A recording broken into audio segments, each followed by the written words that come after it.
Siz haqingizda gapirib turib Shukur Burxonov deyilganda nafaqat hofiz, balki bir har qanaqa davraga bir quvnoqlik, bir jo'shqinlik, hazil-mutoyiba olib kiradigan bir quvnoq inson ko'z oldimizda gavdalanadi. Keyin shu ko'rsatuvimizga mana shu nuqtai nazardan yondashib bir o'zingizni quvnoq esdaliklaringiz bilan boshlab bering. O'rtoqlar, sinfdoshlar, Baliqovga boramiz dedik. Hamma o'g'lini olsin dedi. Hamma o'g'lini olgan. Baliqovga bordik.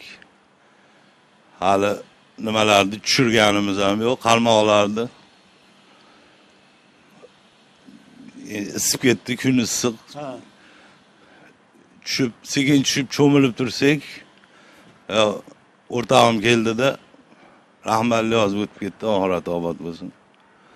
Bunday keldida, suv qalay ekan dedi. Zo'r.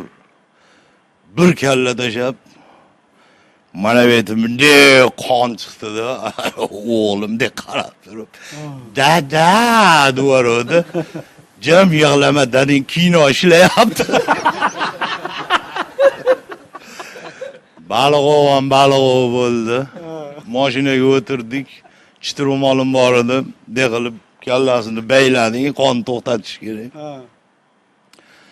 Yanqirg'onda doktorga olib kirib tiktiramiz desak, shaharga haydaylar dedi. Go'rbansaga keldik. Doktor tikyapti dedi. Doktor massi tikyapsiz. Massi tikyapsiz.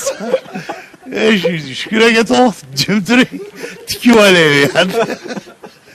Bir qo'shni akamiz birga yurishardi, shopirlik qilib. Har safar chiqib Zuvanovga bosib turaverardilar. Hozir desam ham bosaverardilar, shoshmay tur dedim mana. Uylarida gali makaron chiqarishardi, apparatlar bor. Mana ham shunday yo'lakda ichida o'tirishardi. Zuvanovni bosib, gurguchobni qistirib qochdim. Bir vaqt ijtimoiy bilmagandimdek chiqsam, akam hamma yo'qlari un ko'chada achchiqlari chiqib, ağda ko'rib bir kulvar oldim, quvlab ketdi.